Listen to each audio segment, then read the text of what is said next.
Hubble telescope یعنی Hubble خلائی دوربین۔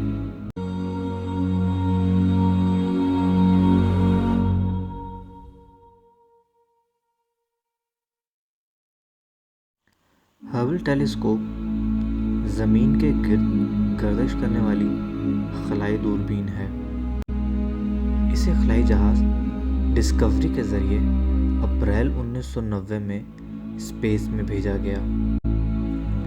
ہبل کوئی پہلی خلائی دوربین نہیں ہے، اس سے پہلے بھی سائنسدانوں نے اسپیس میں بہت سی ٹیلیسکوپس بھیجی ہیں، لیکن ہبل ٹیلیسکوپ 1990 کی دہائی کی اسپیس ٹیلیسکوپ میں سے سب سے اہم ٹیلیسکوپ ہے، جو کہ عام لوگوں میں بھی عمومی طور پر جانی جاتی ہے۔ یہ انتہائی بڑی خلائی دوربین ہے اور اسے خلائی تحقیق کے لیے ایک اہم اثاثہ مانا جاتا ہے۔ ہبل امریکی خلائی ادارے ناسا اور یورپین خلائی ادارے کے مشترکہ کاوش سے بنی ہے۔ ہبل ایک واحد دوربین ہے جسے خلا باز اسپیس میں جا کر مرمت بھی کر چکے ہیں۔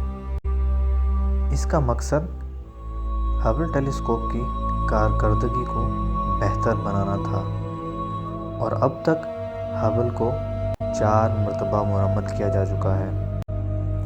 ہبل ٹیلیسکوپ زمین سے 560 کلومیٹر اوپر خلا میں بھیجی گئی ہے۔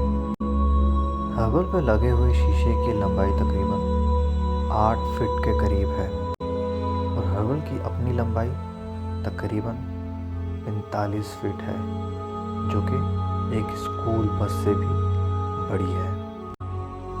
ہبل کی کچھ خاص ڈسکوریز میں سے ایک ڈسکوری یہ بھی ہے کہ ہبل نے ہمیں بتایا کہ ہماری کائنات میں یعنی ہمارے یونیورس میں 100 بلین سٹار ہیں اور ساتھ ہی ساتھ 100 ملین بلیک ہولز ہیں۔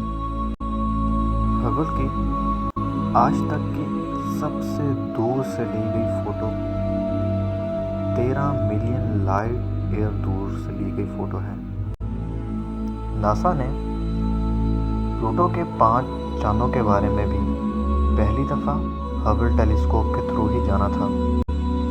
ناسا کے سائنسدانوں نے ہبل ٹیلیسکوپ سے سیارے جوپیٹر کے بارے میں بہت کچھ جاننے کی کوشش کی ہے،